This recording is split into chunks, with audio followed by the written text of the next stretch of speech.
이 제품은 예전에 영상에 올렸던 그 깨댐프도 안 된다는 그 컴퓨터고요. 아직까지 저희 갖고 있었어요. 그날 들어온 거 그날 편집해서 올렸던 거고요. 요거는 이제 대원에서 AS를 이렇게 받아서 왔습니다. 불량으로 교체 받았어요. 제 영상에 CPU 불량이 아니다 이런 분들이 굉장히 많았는데, 네, CPU를 다 갈아본 거거든요. CPU를 두 가지를 교체했던 거라, 두 가지 테스트가 이미 끝난 거고 동일 CPU까지 교체해서 했던 거라 뭐 게임 가드나 이런 쪽 문제는 아니었고요. 그리고 AS 센터에서도 다행히 특별한 이야기 없이 제품이 교체가 됐고요. 되는 것 같네요. 업데이트 받고 있고, 사양은 이렇게 먼저 봤던 제품 그대로입니다. 이게 고사양 게임이 아니어가지고 저사양 게임만 잘 안 되는 증상이다 보니까 저도 처음에 의심했던 게 이제 게임 가드 쪽이었거든요. 엠프로텍트 이게 사실 조금 잘 되네요. 얼마 전에 오셔갖고 이제 CPU 업그레이드하고 쿨러 교체하고 그랬던 제품인데, 메인보드도 다시 겸사겸사 바꾸고 싶다 그러셔갖고 메인보드 파워 오늘 또 다시 변경을 했습니다. 파워는 마이크로닉스 700 화이트로 변경을 했고요. 이 쿨러는 원래 제가 이 뒤쪽으로 달았었는데 이거 다시 앞쪽으로 달아달라고 하더라고요. 이만큼 올라와요. 상당히 많이 올라오잖아요. 그래가지고 이게 큰 케이스 아니면 안 다치기도 하는데 이 뒤쪽으로 놓으니까 더 오히려 성능은 1도가 더 내려가가지고 괜찮았었는데, 모양이 이렇게 앞에서 보고 사용을 해서 앞에 쿨러가 없으니까 좀 이상하다고 하더라고요. 그래서 이거를 다시 뒤에서 앞으로 다시 옮긴 거고, 보시는 케이스는 에코 G40인데 잘 닫힙니다. 그냥 거의 딱 닿는 수준이라 괜찮을 거고요. 5800X3D를 중고로 구매를 하셔가지고 이래저래 좀 많이 비용 투자를 또 추가적으로 하신 것 같아요. 근데 지금은 중고로 구매하실 때 조금 애매한 부분이 조금 있어요. 이게 메인보드를 그대로 사용하시는 분들이 이렇게 구매하시면 괜찮은 CPU인데, 지금처럼 뭐 보드 바꾸고 이것저것 다 바꾸고 그러시면 이게 가성비가 썩 좋지는 않아요. 이게 조금씩 바꾸시는 분들은 또 바꾸시는 맛이 있으니까 또 이렇게 하시는 것 같긴 하더라고요. 요거는 이제 흔히 쓰지 않는 쿨러긴 해요. 요거는 CPU 쿨러인데 보시는 것처럼 높이가 굉장히 낮죠. ID 쿨링에서 나온 CPU 쿨러고요. 이런 종류의 CPU 쿨러들이 굉장히 많아요. 근데 조금 메이저급 쿨러 회사들은 이 파워 높이가 좀 높아갖고 조금 쓰기가 힘들고, 제가 지금 넣을 거에는 특수한 용도 PC이기 때문에 요게 좀 필요합니다. 요렇게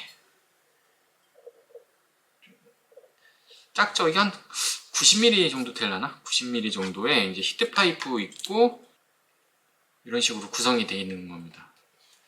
뭐 13400이나 뭐 이런 것처럼 발열이 적은데 메인보드를 좀 저가 써야 될 때, 그때는 이런 쿨러를 쓰시는 게 좀 더 유리하죠. 타워형은 이렇게 바람 그대로 나가는 건데 이건 메인보드 쪽으로 좀 뿌려주긴 하거든요. 그래서 이런 쿨러를 특수한 용도에선 쓰기도 합니다.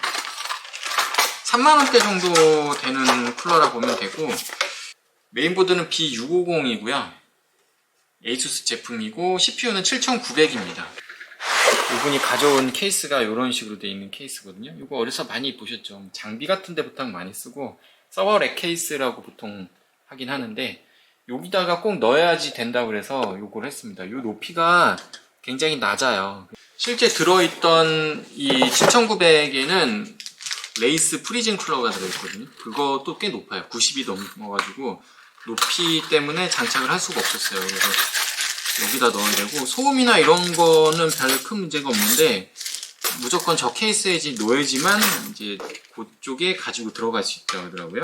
데이터 센터 같은 데인데 거기에 들어가야 된대요. 이게 메모리가 32기가짜리 2개 이렇게 들어가 있습니다. 메모리는 패트리어트 제품이고 이게 SK 하이닉스 기반이다 보니까 괜찮아요. 오류도 없고 꽤 쓸만한 제품입니다. 녹투아도 이렇게 낮은 애가 있어요. 근데 녹투아는 조금 비싸서 이거는 좀 패스를 했고요. 이게 학생 거예요. 학생은 좀 가성비 있게 써야 되거든요. 여기 보시면 나사를 통과를 해가지고 이 구멍에서, 그래서 요걸로 조여주는 거네요. 이렇게 특이한 방식이다. 자, 조이면 이런 식으로 돼 있는 거고요. 높이가 이렇게밖에 안 돼요. 이분이 파주 사시는데 서울까지 갔다 왔죠. 그 큰 업체 있잖아요. 조립 거부당하고 다시 오셨어요. 이런 거는 잘 안 하실 것 같긴 했었어요. 파주 사시면 멀리 가지 마시고 저희 쪽으로 오십시오. 잘 해드리겠습니다. 처음에 오셨을 때 7700X에다 해달라고 그러셨어요. 그래서 7700X에는 저기다가는 넣기가 좀 힘들다 그랬거든요. 워낙 발열이 좀 심하다 보니까 코어 수가 많으면 좋다고 하더라고요, 프로그램이. 그래서 7900으로 하자고, 차라리. 네. 조금 더 비싸지만 7900으로 하는 게 이래저래 더 좋을 것 같아서 이제 이야기해서 이렇게 진행을 하게 된 겁니다.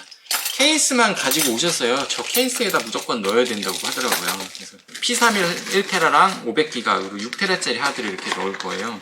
데이터에 관련된 무슨 PC인 것 같더라고요. 학생이에요. 그리고 고등학생도 아니고 중학생이고 어머니가 같이 갔다 오셨다가 엄청 짜증내고 오셨어요. 그냥 헛걸음하고 온 거니까. 저희는 이제 바로바로 이게 출고는 안 돼요. 바로바로 출고는 안 되고 물건을 다 안 갖고 있기 때문에 그러거든요. 큰 업체들이야 이 물건을 다 갖고 있으니까 당일 조립, 뭐 당일 출고 이런 게 가능한 거고요. 저희는 그런 시스템이 안 돼요. 이게 현실적으로 그렇게 하려면 물건을 이제 정해놓고 쓸 수밖에 없기 때문에 그걸 할 수가 없어요. 정해놓고 하면 이제 뭐 저희야 좋죠. 조립을 원하시는 분의 성향보다는 이 업체의 성향 쪽으로 아무래도 좀 더 치우칠 수밖에 없어요. 그 한정되어 있는 제품 모델 갖고 진행을 해야 되다 보니까 처음에는 빨리 찾아가니까 참 좋기는 한데 하루 이틀 기다리더라도 좀 자신들이 원하는 부품, 원하는 사양 그런 것들로 하시는 게 더 좋다 생각을 하기 때문에 저도 부품을 이렇게 구비하는데 크게 무리를 하거나 그러진 않습니다. 그래픽카드 자체는 필요가 없다고 하더라고요. 뭐 필요할 수도 있을지 모르겠지만 일단 뭐 데이터 용도인 것 같더라고요. 조립하고 나면 이제 이 턱이 요만큼이 남기 때문에 괜찮습니다. AMD 일반 정품 쿨러는 딱 들어가더라고요. 대보니까. 근데 7900이다 보니까 조금 쿨러에 그래도 조금 투자하는 게 괜찮을 것 같아서 요거는 제가 하자고 해서 여기에 P31 1테라가 들어가 있고 여기에 500기가 이렇게 두 개로 장착을 했고요. 하드디스크 이렇게 쓴 시간까지 이렇게 표시해서 줬더라고요. 이거 가지고 온 거예요. 이것도 추가로 장착해서 요거는 이렇게 가면 되겠네요. 그쵸? 요거는 이렇게 해가지고 학생한테 오늘 잘 전달해 주면 될 것 같고 이게 잘 버텨야 될 텐데 이 제품 들어가는 데가 에어컨 환경이 잘 돼 있는 데이기 때문에 사실 크게 버티는 데는 문제가 크게 없을 거라 생각은 하고 있습니다. 전산실처럼 이렇게 좀 온도가 잘 돼 있는 데 같아요. 저는 또 다음에 또 다른 영상을 가지고 찾아뵙도록 하겠습니다. 시청해 주셔서 감사합니다.